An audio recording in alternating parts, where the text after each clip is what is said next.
സങ്കീർത്തനങ്ങൾ അധ്യായം 10. നീതിക്ക് വേണ്ടിയുള്ള പ്രാർത്ഥന. കർത്താവേ, എന്തുകൊണ്ടാണ് അവിടുന്ന് അകന്നു നിൽക്കുന്നത്? ഞങ്ങളുടെ കഷ്ടകാലത്ത് അവിടുന്ന് മറഞ്ഞിരിക്കുന്നതെന്ത്? ദുഷ്ടർ ഗർവോടെ പാവങ്ങളെ പിന്തുടർന്ന് പീഡിപ്പിക്കുന്നു. അവർ വെച്ച കെണിയിൽ അവർ തന്നെ വീഴട്ടെ. ദുഷ്ടൻ തൻ്റെ ദുരാഗ്രഹങ്ങളെക്കുറിച്ച് വൻപ് പറയുന്നു. അത്യാഗ്രഹി കർത്താവിനെ ശപിച്ച് തള്ളുന്നു. ദുഷ്ടൻ തൻ്റെ അഹങ്കാരത്തള്ളലാൽ അവിടുത്തെ അന്വേഷിക്കുന്നില്ല. ദൈവമില്ല എന്നാണ് അവൻ്റെ വിചാരം. അവൻ്റെ മാർഗങ്ങൾ എപ്പോഴും വിജയിക്കുന്നു. അവിടുത്തെ ന്യായവിധി അവന് കണ്ണെത്താത്ത വിധം ഉയരത്തിലാണ്. അവൻ തൻ്റെ ശത്രുക്കളെ പുച്ഛിച്ചു തള്ളുന്നു. ഞാൻ കുലുങ്ങുകയില്ല, ഒരു കാലത്തും എനിക്ക് അനർത്ഥം ഉണ്ടാവുകയില്ല എന്ന് അവൻ ചിന്തിക്കുന്നു. അവൻ്റെ വായ് ശാപവും വഞ്ചനയും ഭീഷണിയും കൊണ്ട് നിറഞ്ഞിരിക്കുന്നു.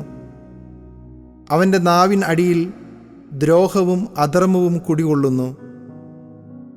അവൻ ഗ്രാമങ്ങളിൽ പതിയിരിക്കുന്നു. ഒളിച്ചിരുന്ന് അവൻ നിർദോഷരെ കൊല ചെയ്യുന്നു. അവൻ്റെ കണ്ണുകൾ നിസ്സഹായരെ ഗൂഢമായി തിരയുന്നു.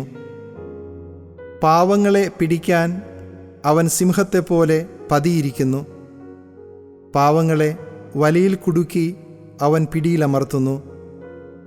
നിസ്സഹായൻ ഞെരിഞ്ഞമർന്നു പോകുന്നു. ദുഷ്ടൻ്റെ ശക്തിയാൽ അവൻ നിലം പതിക്കുന്നു.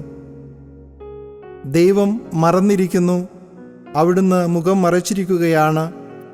അവിടുന്ന് ഒരിക്കലും ഇത് കാണുകയില്ല എന്ന് ദുഷ്ടൻ വിചാരിക്കുന്നു. കർത്താവേ, ഉണരണമേ. ദൈവമേ, അവിടുന്ന് കരം ഉയർത്തണമേ. പീഡിതരെ മറക്കരുതേ. ദുഷ്ടൻ ദൈവത്തെ നിഷേധിക്കുന്നതും അവിടുന്ന് കണക്ക് ചോദിക്കുകയില്ല എന്ന് ഹൃദയത്തിൽ മന്ത്രിക്കുന്നതും എന്തുകൊണ്ട്? അങ്ങ് കാണുന്നുണ്ട്. കഷ്ടപ്പാടുകളും ക്ലേശങ്ങളും അങ്ങ് തീർച്ചയായും കാണുന്നുണ്ട്. അങ്ങ് അവ ഏറ്റെടുക്കും. നിസ്സഹായൻ തന്നെ തന്നെ അങ്ങേക്ക് സമർപ്പിക്കുന്നു. അനാഥന് അവിടുന്ന് സഹായകനാണല്ലോ. ദുഷ്ടൻ്റെയും അധർമ്മിയുടെയും ഭുജം തകർക്കണമേ. ദുഷ്ടതയ്ക്ക് അറുതി വരുന്നതുവരെ അത് തിരഞ്ഞ് നശിപ്പിക്കണമേ. കർത്താവ് എന്നേക്കും രാജാവാണ്. ജനതകൾ അവിടുത്തെ ദേശത്തു നിന്ന് അറ്റുപോകും. കർത്താവെ, എളിയവരുടെ അഭിലാഷം അവിടുന്ന് നിറവേറ്റും. അവരുടെ ഹൃദയത്തിന് ധൈര്യം പകരും. അവിടുന്ന് അവർക്ക് ചെവി കൊടുക്കും.